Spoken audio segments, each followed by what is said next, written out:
A year on Earth is measured by one complete trip around the Sun. Seems simple enough, but there is a problem. The Earth doesn't travel in a path around the Sun that returns to its starting point. So how do we know when a year starts or ends?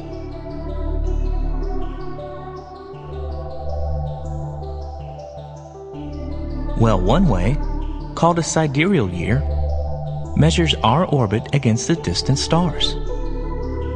As viewed from the Earth, our orbit causes the Sun to appear to move through the constellations of the zodiac on a path called the ecliptic. And when the Sun returns to its starting point, a sidereal year has passed. This motion is difficult to observe directly because the stars cannot be seen when the Sun is in the sky. However, if you look at the sky before each dawn, the annual motion is very noticeable. The last stars seen to rise are not always the same, and within a week or two, an upward shift can be noted. As an example, in July in the northern hemisphere, Orion cannot be seen in the dawn sky, but in August, it becomes easily visible. Measuring a year this way gives a period that is 365 days, 6 hours, 9 minutes, and 10 seconds long.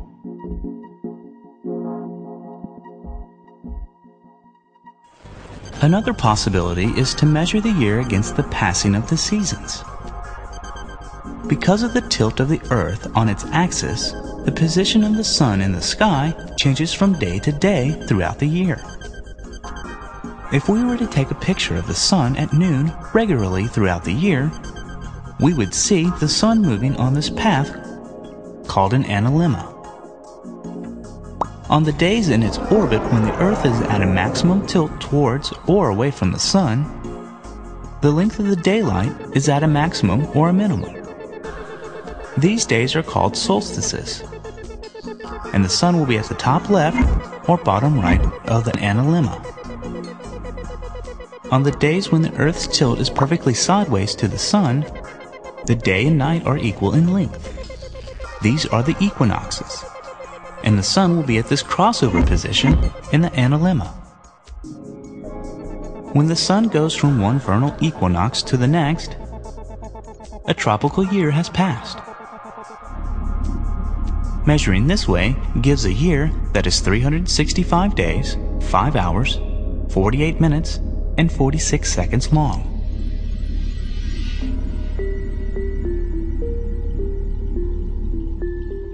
The length of a year on Earth is affected by several gradual and cyclical changes in its orbit and its tilt. First, there is the precession of the Earth's axis. Over a period of about 26,000 years, the Earth's axis traces out a circle in the sky. One result of this is that the North Star changes over time. Right now, the Earth's axis points towards Polaris. 5,000 years ago, the axis pointed to a star in the constellation Draco. And 12,000 years ago, the brilliant star Vega was the pole star.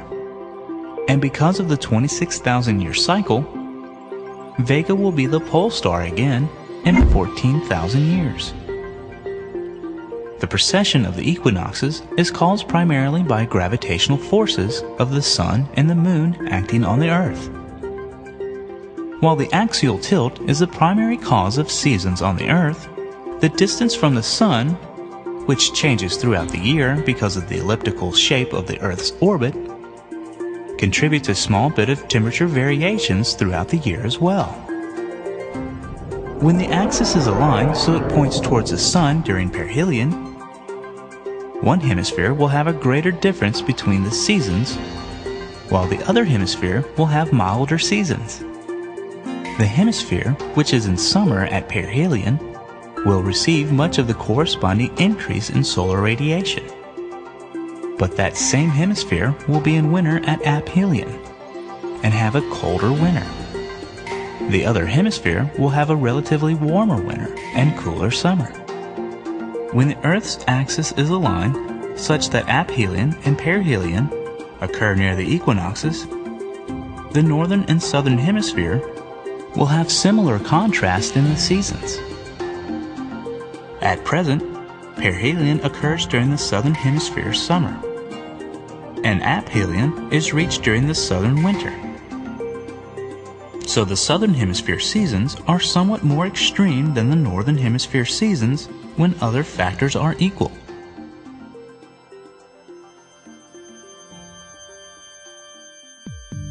In addition, the gravitational effects of other planets cause the ellipse of our orbit to slowly spin around the Sun. It takes about 112,000 years for the ellipse to revolve once, relative to fixed stars.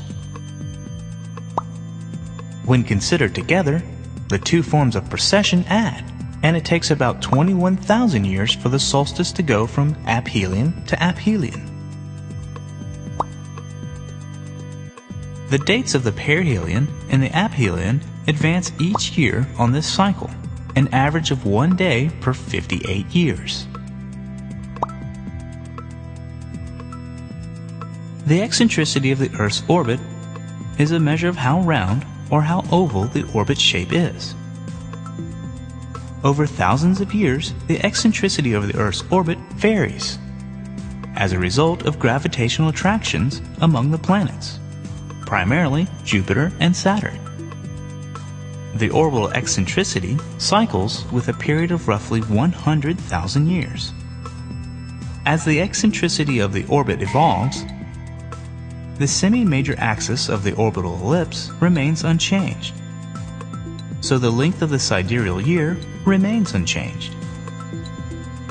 As the Earth travels in its orbit, the duration of seasons depends on the eccentricity of the orbit. When the orbital eccentricity is extreme, the seasons that occur on the far side of the orbit are substantially longer in duration. In addition to axial precession, there's the axial tilt, the angle the Earth's rotational axis makes with its orbital plane. It is currently about 23.4 degrees and is declining. This tilt varies from 22.1 degrees to 24.5 degrees.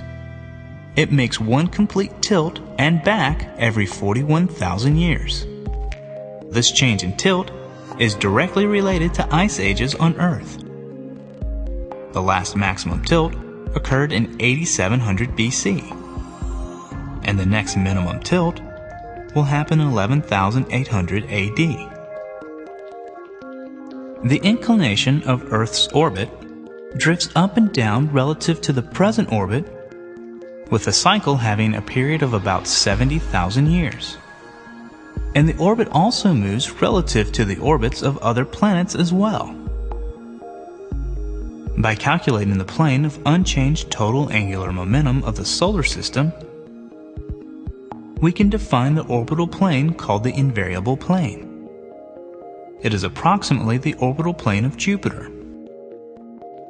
The inclination of the Earth's orbit has a 100,000-year cycle relative to the invariable plane.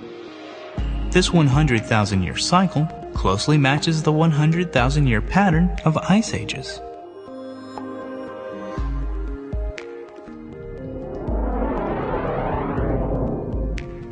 A year on Earth is directly determined by all the various orbital motions of the Earth.